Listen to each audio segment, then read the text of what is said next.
Hello students, आप सभी का एक बार फिर से आपके ही इस प्यारे चैनल यूनिक ऑनलाइन क्लासेस में आप सभी का मोस्ट वेलकम। जैसा कि आप जानते हैं कि हम सभी के बोर्ड के एग्ज़ाम हो चुके हैं और सभी बच्चे बोर्ड के एग्ज़ाम की रिज़ल्ट का वेट कर रहे हैं। रिज़ल्ट जल्दी आ जाएगा और जो भी परिणाम आएंगे वो आपके समक्ष होंगे, सामने होंगे। आप इन परिणाम से जो बच्चे जिस टाइप से मेहनत किए होंगे, जिस तरह से उन्होंने लगन के साथ अपने पेपर्स किए होंगे, उसके अकॉर्डिंग उनके परिणाम भी उनके सामने आएंगे। जैसा कि बहुत बच्चों के मन में चलता रहता है और डाउट नहीं क्लियर कर पाते कि हमें अब 12th के बाद करना क्या है। तो 12th के बाद हमें अपने टारगेट का चयन करना सबसे बेहद खास बात होती है। जिन बच्चों के मन में ये रहता है कि हमें अपने 12th कंप्लीट होने के बाद क्या करें सर, आज इसी के बेसिस पे हम लोगों ने आप लोगों के लिए ये वीडियो शूट किया है, जिसको लेकर हमारे दीपक सर आपको इस बात को लेकर बताएंगे कि 12th के बाद आप किस तरह से प्रिपरेशन करें, किस टारगेट को चयन करें और आपके मन में जो डाउट हैं वो आपको दीपक सर क्लियर करेंगे। तो मैं दीपक सर को बुलाना चाहूंगा एक बार। तो Deepak sir please come. Thank you sir, बहुत बहुत थैंक यू। नमस्कार साथियों, आप सभी का स्वागत है अपने परिवार यूनिक ऑनलाइन क्लासेस में। जैसा कि दोस्तों आप लोगों को पता है कि आज आप पीछे हमारे थंबनेल पे या व्हाइट बोर्ड पे ही देख रहे होंगे क्या इसमें क्या लिखा रहेगा, कैसा रहेगा क्लास 10 12th का रिजल्ट। उसके बाद कई सारे आपके पास क्वेश्चन है जो कि आप यहाँ पे लिखा हुआ है। तो आइए आज हम ये सारी चीजें इससे हम बेसिक से जानेंगे क्या होती है ये सारी चीजें। ठीक है, तो हमें क्या करना है, सबसे पहले तो आपके दिमाग में दोस्तों ये घूम रहा है कि हम तो मान लीजिए पेपर क्लास 10th और 12th का दिए हैं, बट इसका रिजल्ट कैसा रहेगा।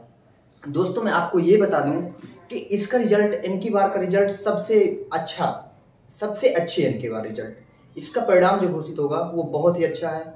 और जो बच्चे हैंड राइटिंग जिसकी अच्छी है, जो अच्छा पूरा क्वेश्चन का सही से पूरा आंसर दिया है, पूरा नीट एंड क्लीन किया है, तो उनका रिजल्ट बिल्कुल मैं इतना ये बता रहा हूँ 85 से 95 के बीच में रहेगा, है ना। एक भी नंबर उनका कटने वाला नहीं है। तो मैं ये आपको लोगों को कह रहा हूँ कि आप अपने दिमाग में ये बेवजह आप डाउट मत बनाइए। जो मतलब अच्छे से लिखे हैं उनका परिणाम जरूर से जरूर और बहुत ही अच्छा होगा, बहुत ही बेहतरीन होगा। फिर उसके बाद क्लास 10th के बाद हमको क्या करना है, क्लास 12th के बाद हमको क्या करना है, वो सारी चीजें आज हम दोस्तों आपको बताएंगे। देखो दोस्तों, क्लास 10th के बाद हमको क्या करना है, सबसे पहले आपको मैं ये बता दूं, क्लास 10th के बाद तो हमको क्या करना है, हमको चूज करना है।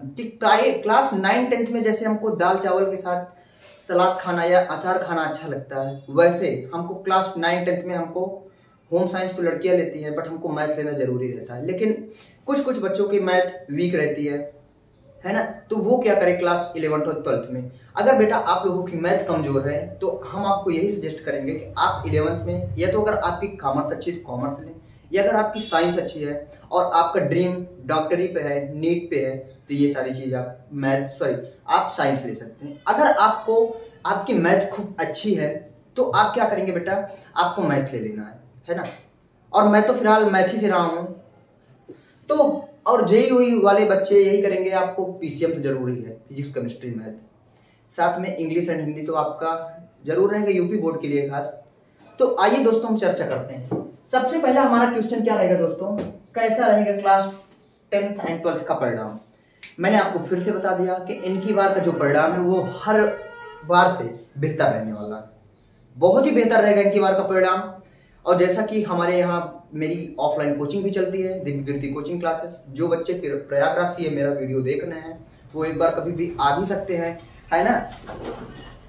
ठीक है, तो यहाँ पे आ भी सकते हैं वो, और एक बार हमारे ब्रांच में एडमिशन भी रनिंग है, चालू भी कर सकते हैं। तो आइए आज हम देखते हैं। सबसे फर्स्ट हमारा सवाल ये है कि कैसा रहेगा कक्षा 10 और 12 का परिणाम। तो आज आपने ये तो जान दिया कि कैसा रहेगा, हमने आपको पूरा बताया कि रिजल्ट हमारा ऐसा रहेगा। फिर दूसरा सवाल बेटा आपके दिमाग में ये है, क्या करें 12वीं के बाद। एक दिमाग आपका ये भी घूम रहा है कि जो एनसीसी वाले बच्चे ज्यादातर, वो आपके दिमाग में मतलब जिनको वर्दी पहनने का बहुत शौक है, उसके बाद वर्दी पहनने के बहुत शौक के बाद हमको ये रहता है कि हम एनसीसी कैसे करें, एनसीसी क्या होती है। तो बेटा आज हम उसके बारे में भी जानेंगे। तो सबसे पहले हम आपको ये बताएंगे क्या करें 12वीं के बाद। हम आपको ये कह रहे हैं कि अगर आप साइंस से हो तो आप क्या करना है, नीट ट्वीट देख सकते हैं, जिसका ड्रीम है ना। उसके बाद अगर आपको कुछ नहीं समझ में आ रहा है तो नीचे वाला आपको नीचे वाला ये दिख रहा होगा, क्या होती है SSC.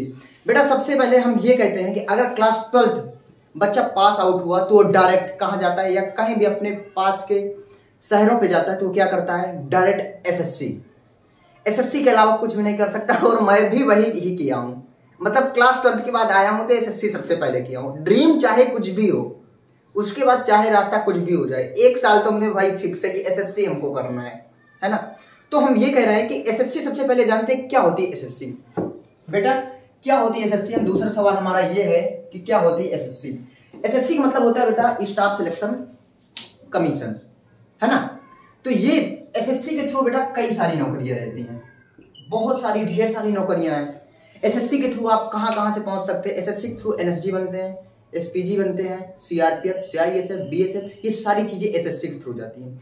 Income tax inspector, GST inspector, excise inspector, ये सारी चीजें होती हैं। एसएससी में कई सारी चीजें हैं, एसएससी सीजीएल, एसएससी सीएचएसएल। अब आपके दिमाग में ये घूम रहा होगा कि क्या होता है एसएससी सीजीएल। बेटा एसएससी सीजीएल वो होता है जिसपे आप क्या इनकम टैक्स इंस्पेक्टर बनते हैं, एक्साइज इंस्पेक्टर बनते हैं, ठीक है, ऑडिटर इंस्पेक्टर बनते हैं, ये सारी चीजें होती है एसएससी सीजीएल। अब एसएससी सीएचएसएल, एसएससी सीजीएल कितने के बाद होती है बेटा, आपको इसमें ग्रेजुएशन करना पड़ेगा, या आप बीए से हो, बीएससी से हो, कुछ भी हो, मतलब आपको इसमें 3 इयर्स का ग्रेजुएशन जरूरी है। फिर अगर आपको एसएससी सीएचएसएल की प्रिपरेशन करना है तो क्लास 12 के बाद ही एसएससी सीएचएसएल आती है। और इसमें आपको इसमें आपको मैथ, साइंस तो फिलहाल वही जनरल नॉलेज के रूप में आती है, 5 से 6 question, general knowledge and math, reasoning, English, सबसे ज्यादा इनकी नीड रहती है। एसएससी के थ्रू बेटा एक वैकेंसी और आती है, उसको हम बोलते हैं क्या, एसएससी स्टोनो। एसएससी स्टोनो के लिए आपको English and GK GS and reasoning, उसमें मैथ का दूर दूर तक कोई नाता नहीं रहता, आपको वो करना है। उसके बाद प्लस अगर आप क्वालिफाई होते हैं तो आपको उसमें शॉर्ट हैंड बहुत ज्यादा जरूरी है।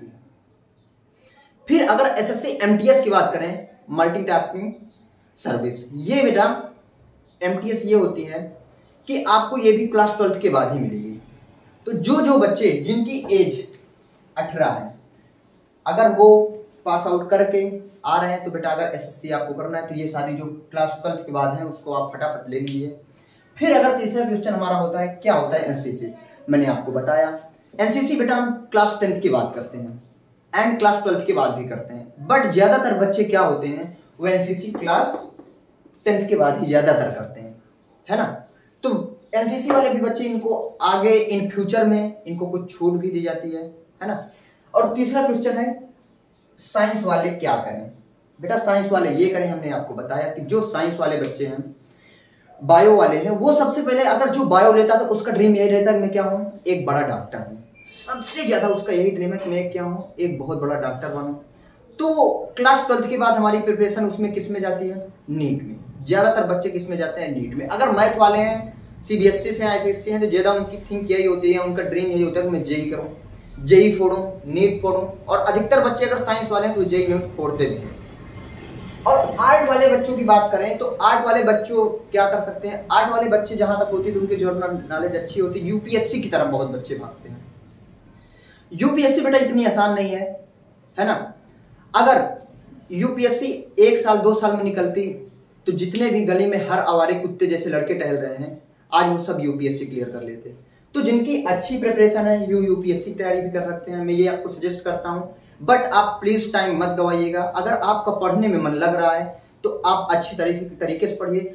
जिसमें आपका अच्छी तरीके से मन लग रहा है आप उस पर जरूर से जरूर जाइए, तो वो आपको बहुत आगे तक ले जाएगी। और अगर आप और आपकी सोच जो थिंक है वो अपने से हमेशा ऊपर होनी चाहिए, तब आपकी सोच एक दिन आपको बहुत ऊंचा तक बनाएगी। अगर आपको बेटा पढ़ने में मन नहीं लग रहा है तो बिल्कुल से आप छुइए मत यार उसको, किसी के दबाव में, प्लीज रिक्वेस्ट है मेरा मत पढ़िए। कोई भी घर का दबाव दे रहा है तो उनसे आप बता दीजिए कि मेरा मन इसमें नहीं लग रहा है, मैं नहीं ये कर पाऊंगा, तो आप बहुत आगे तक जाएंगे। अगर आपका जिसमें मन नहीं है, अच्छा आप ये बताइए, अगर हमको कद्दू की सब्जी अच्छी नहीं लगती तो हमको कोई दबा दबा के खिलाए तो हम बताओ खा सकते हैं, हमको तनिक भी अच्छा नहीं लगेगा। वैसे हमारी लाइफ है, अगर बेटा जिसमें आप फ्रीडम है बिल्कुल से वही आपको हमेशा करना है, आपको किसी दबाव नहीं करना। अगर आपका बिजनेस में मन जा रहा है तो आप बिजनेस करना स्टार्ट कर दे, आपका टीचिंग में मन है तो आप टीचिंग। अब टीचिंग कब कर पाएंगे, जब आप पढ़े रहेंगे। जो बच्चा पढ़ेगा वही टीचिंग करेगा, जाहिर सी बात है। तो ये सारी चीजें आज हम आपको क्लियर कर दे रहे हैं। और लास्ट वाला क्वेश्चन आपका ये है कि रिजल्ट कब आएगा। रिजल्ट बेटा यही अप्रैल के लास्ट महीने तक आपका आ जाएगा। और हमने आपको बताया कि परिणाम कैसा रहेगा, हमने आपको बता दिया। ठीक है, अब इसी के साथ मैं अपनी वाणी को स्टॉप करता हूँ यहीं पे। जितनी भी सारी चीजें होंगी, न्यूज होंगी, मैं आपको यही चैनल के माध्यम से देता रहूंगा। Okay, thank you, best of luck.